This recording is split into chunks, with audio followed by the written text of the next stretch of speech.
नमस्कार, आप देख रहे हैं सिटी सेंटर शो। मुंबई से मैं हूं पूजा भारद्वाज। पूर्व प्रधानमंत्री मनमोहन सिंह हमारे बीच नहीं रहे। कल यानी कि शनिवार सुबह उनका राजकीय सम्मान के साथ अंतिम संस्कार होगा और उससे पहले उनके पार्थिव शरीर को अंतिम दर्शन के लिए रखा जाएगा।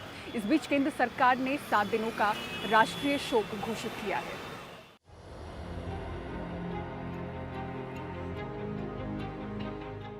डॉक्टर मनमोहन सिंह को गुरुवार रात करीब 8:06 पर दिल्ली के एम्स में भर्ती कराया गया।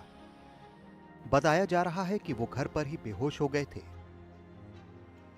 हॉस्पिटल बुलेटिन के मुताबिक उन्हें इमरजेंसी वार्ड में भर्ती कराया गया था, जहां रात 9:51 पर उन्होंने अंतिम सांस ली।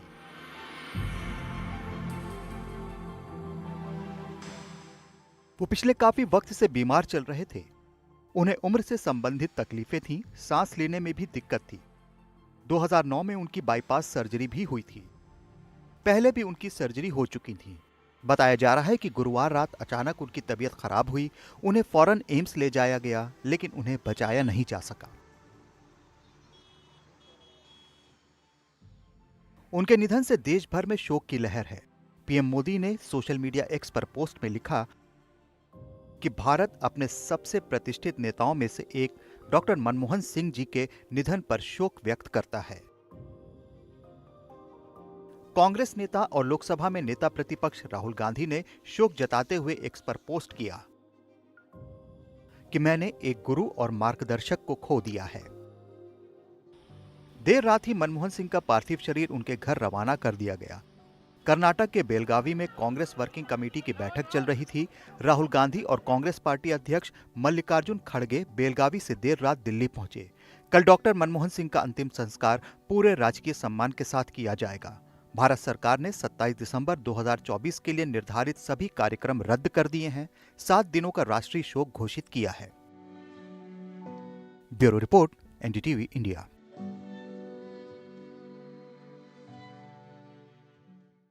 केंद्र सरकार ने 7 दिनों का राष्ट्रीय शोक घोषित किया है, लेकिन राष्ट्रीय शोक का मतलब क्या है, इस दौरान क्या क्या होता है, समझाते हैं आपको इस रिपोर्ट में।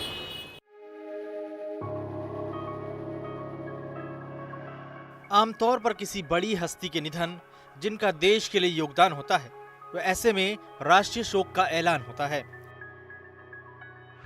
पहले राष्ट्रीय शोक के ऐलान का अधिकार राष्ट्रपति के पास था।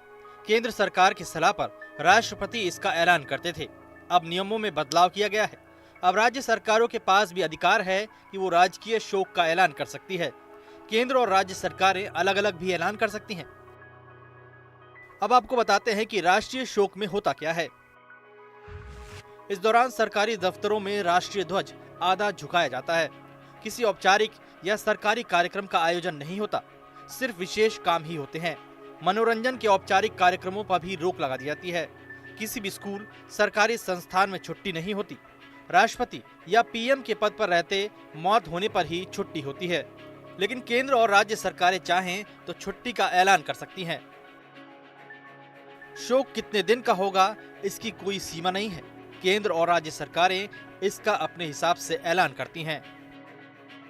Bureau report, NDTV India. और उत्तर प्रदेश के संभल से आज 2 खबरें आई। पहली ये कि जिस जामा मस्जिद को लेकर विवाद चल रहा है, वहां की सुरक्षा बढ़ाने के लिए एक नई पुलिस चौकी बनाई जा रही है। दूसरी खबर, संभल के सांसद जियाउर रहमान बर्थ से जुड़ी हुई रही, जहां उनके घर पे काम करने वाले एक शख्स ने आरोप लगाया कि एक अज्ञात व्यक्ति सांसद के घर में घुसा, जान से मारने की धमकी देकर चला गया। दिखाते हैं आपको पूरा मामला क्या है। इस जेसीबी से जिस जगह खुदाई चल रही है, वहां अगले कुछ दिनों में एक पुलिस चौकी होगी। ये पुलिस चौकी उसी जामा मस्जिद के पास बन रही है, जिसके पास 24 नवंबर को कोर्ट कमीशन के सर्वे के दौरान हिंसा हुई थी।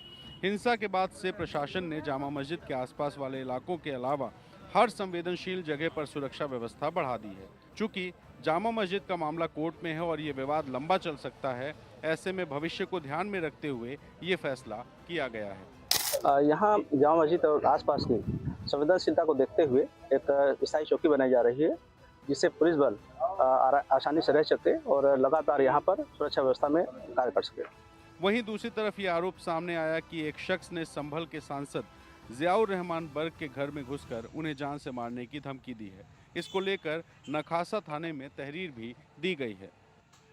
तो यहाँ बदतमीजी करी, आन के धमकी दी कुछ कि ये कर दूंगा और वो कर दूंगा, ये कहाँ है, बहुत मुकदमा करते हैं, ये बलवा करवाना चाहते हैं। तो हमने सूचना दे दी है नखासा थाने में। संभल में कानून व्यवस्था बनाए रखने के लिए सुरक्षा के व्यापक इंतजाम किए गए हैं। आज जुमे की नमाज भी सुरक्षा के बीच शांतिपूर्वक पूरी हुई। और पिछले कुछ समय से बीपीएससी पर प्रदर्शन कर रहे छात्रों के आक्रोश का शिकार अब मशहूर खान सर बन चुके हैं। छात्रों का कहना है कि ये लोग अपनी लोकप्रियता के लिए इस आंदोलन को हाईजैक कर रहे हैं। पिछले एक हफ्ते से आंदोलन और अनशन पर बैठे इन छात्रों के आक्रोश का शिकार बने कोचिंग संचालक खान सर। छात्रों का कहना है कि ये लोग अपनी लोकप्रियता के लिए उनके आंदोलन को हाईजैक कर रहे हैं। इससे पूर्व अपने समर्थकों के साथ पटना के गर्दनीबाग इलाके स्थित धरना स्थल पर जब खान सर पहुंचे तो उन्होंने काफी नाटकीय अंदाज में घोषणा की। एसडीएम सोनू जो इस दुनिया से चला गया, बीपीएससी मेरे सोनू को लौटा दे। बीपीएससी पर इसका हत्या का केस बनना चाहिए कि नहीं बनना चाहिए? सोनू की अंतिम इंसान। ये लड़ाई हमें अपने लिए भी लड़नी है, आने वाले पीढ़ियों के लिए भी। लेकिन इसके कुछ देर के बाद छात्रों ने उन्हें यहां से जाने पर मजबूर कर दिया। इसके पूर्व जनसुराज के प्रशांत किशोर ने अपना घोषित मार्च टाल दिया। शुक्रवार को उन्होंने इन छात्रों के साथ बिहार लोक सेवा आयोग के दफ्तर के सामने मार्च करने की घोषणा की थी।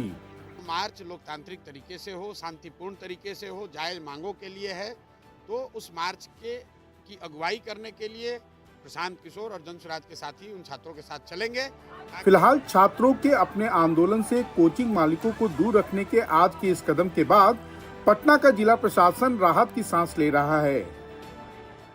और उत्तर प्रदेश के झांसी से हैरान करने वाला मामला सामने आया है। नगर निगम के अवैध कब्जा हटाने वाले दस्ते ने सड़क किनारे पटरियों पर सब्जी बेच रहे दुकानदार की सब्जियों पर बुलडोजर चढ़ा दिया। नवाबाबाद थाना इलाके में चित्रा चौराहे के पास का है, जहां नगर निगम के दस्ते ने पटरी दुकानदारों और सब्जी वालों पर बुलडोजर चढ़ा दिया। इसके बाद सब्जियां पूरे सड़क पर बिखर गईं, जिन्हें बुलडोजर से कुचल दिया। दुकानदारों का आरोप है कि वो चेतावनी मिलने के बाद सामान हटा रहे थे, लेकिन बुलडोजर चलाकर सब्जियां बर्बाद कर दी। सब्जी को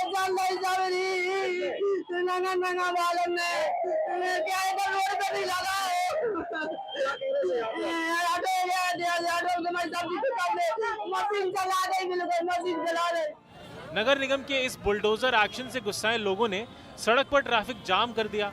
इसके बाद लोगों का गुस्सा देख अतिक्रमण हटाओ दस्ते में शामिल लोग मौके से भाग गए। बाद में अफसरों ने किसी तरह लोगों को समझा बुझाकर मामला शांत किया और फिर जाम खोल दिया गया।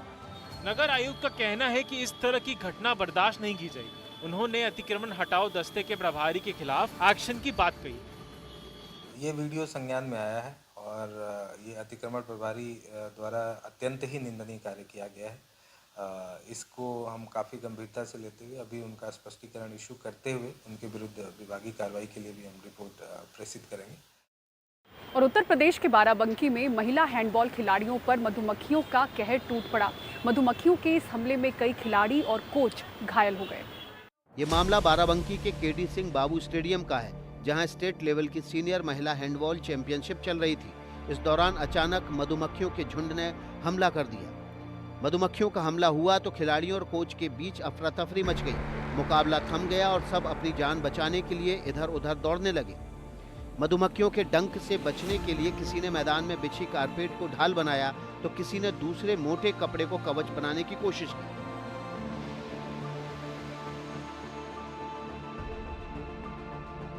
हमलावर मधुमक्खियों को भगाने के लिए मैदान में आग लगाई गई, धुआं भी किया गया, लेकिन मैदान में मौजूद कई खिलाड़ी और दूसरे लोग डंक से बच नहीं सके।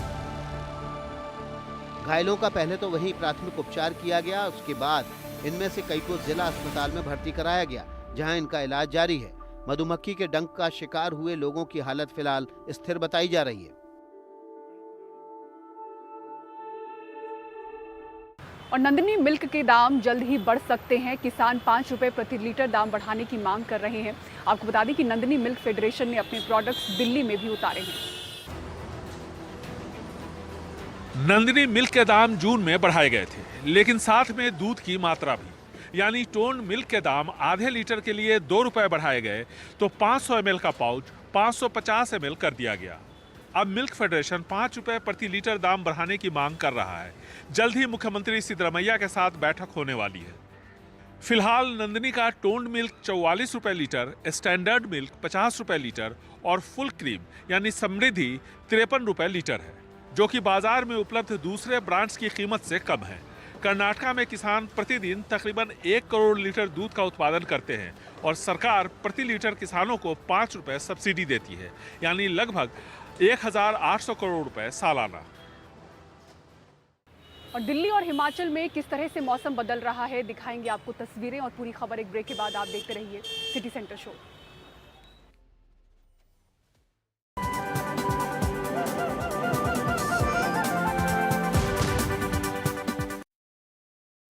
और शुक्रवार की सुबह दिल्ली एनसीआर के लोग बारिश की झमाझम से जागे। इस बारिश की वजह से दिसंबर के आखिरी हफ्ते में जिस ठंड का इंतजार था वो चली आई। हालांकि दिन भर चली बारिश से लोग परेशान भी हुए। शुक्रवार की सुबह दिल्ली एनसीआर में लोग बारिश की झमाझम के साथ जागे। दिसंबर के आखिरी हफ्ते में वो ठंड चली आई जिसका इंतजार था। दिन भर चली बारिश से हालांकि लोग परेशान भी हुए। मैं तो मजदूरी हूँ, मुझे परेशानी हो रहा है दुकान लगाने में, 10 रुपये कमाने के लिए आया हूँ। मौसम विभाग के मुताबिक बारिश शनिवार तक रह सकती है। इसके सबसे ज्यादा मार वो गरीब झेल रहे हैं जिनके सिर पर छत नहीं है। ठंड ज़्यादा बढ़ गया है, बारिश हुआ है, इसकी वजह से हम लोग परेशान हैं। अब सबको नए साल का इंतजार है। उम्मीद है मौसम सुधरेगा, लेकिन लोगों की अपनी योजनाएं हैं। द्वारिकाधीश जाएंगे और ठंड तो है, बाकी ठंड में तो अब नई साल आ रही है, इसमें नए नए पकवान बनेंगे, नए नए जो है आइटम बनाए जाएंगे। नए साल पे हमने सोचा है कि हरिद्वार की जाएं, घूमने जाएं पहाड़ी पे। फिलहाल दिल्ली बारिश और कोहरे की चपेट में है और पहाड़ इन दिनों बर्फ में डूबे हुए हैं। उत्तराखंड सहित जम्मू कश्मीर और हिमाचल में भी जमकर बर्फबारी हुई। तापमान में 8 से 9 डिग्री तक की गिरावट देखी गई। कुफरी, नरकंडा, मनाली, खड़ा पत्थर व किन्नौर, लाहौल स्पीति जैसे जिलों में सुबह से बर्फबारी हो रही है। 27 दिसंबर की रात को लाहौल स्पीति, किन्नौर, चंबा, कांगड़ा, सिरमौर और शिमला के ऊंचाई वाले क्षेत्रों में 50 से 60 सेंटीमीटर तक भारी बर्फबारी होने का अनुमान है। केदारनाथ में बर्फबारी के कारण पुनर्निर्माण के काम पर असर पड़ा है। जेसीबी, पोकलैंड और डंपर के पहिए थम गए हैं। तापमान -6 डिग्री तक पहुंच गया है। मजदूरों को वापस लौटना पड़ा है। तो जम्मू कश्मीर का श्रीनगर, बारामूला, हिमाचल का शिमला और उत्तराखंड में बद्रीनाथ, गंगोत्री, यमुनोत्री, जोशीमठ में बर्फबारी ऐसी कि पहाड़ ने चांदी की चादर ओढ़ ली हो। इस बर्फबारी का लुत्फ और मजा सैलानी ले रहे हैं। वहीं पश्चिम विक्षोभ के कारण 28 दिसंबर को भी 2000 मीटर से ऊपरी क्षेत्र में बर्फबारी और देखने को मिलेगी। हिल्स में है, वहाँ ज़्यादातर जगहों में हल्की से मध्यम है बर्फबारी, और जो अंदर के 5 डिस्ट्रिक्ट हैं उनमें कहीं कहीं पर भारी बर्फबारी भी एक-आध जगहों में मिल जाएगी। बहरहाल नया साल आने के लिए कुछ दिन ही रह गए हैं। नया साल मनाने के लिए सैलानी पहाड़ों की तरफ पहुंच रहे हैं और ऐसे में ये बर्फबारी सैलानियों के लिए किसी तोहफे से कम नहीं है। और सिटी सेंटर शो में फिलहाल इतना ही। पूरी टीम को दीजिए इजाजत। खबरों के लिए देखते रहें NDTV इंडिया। नमस्कार।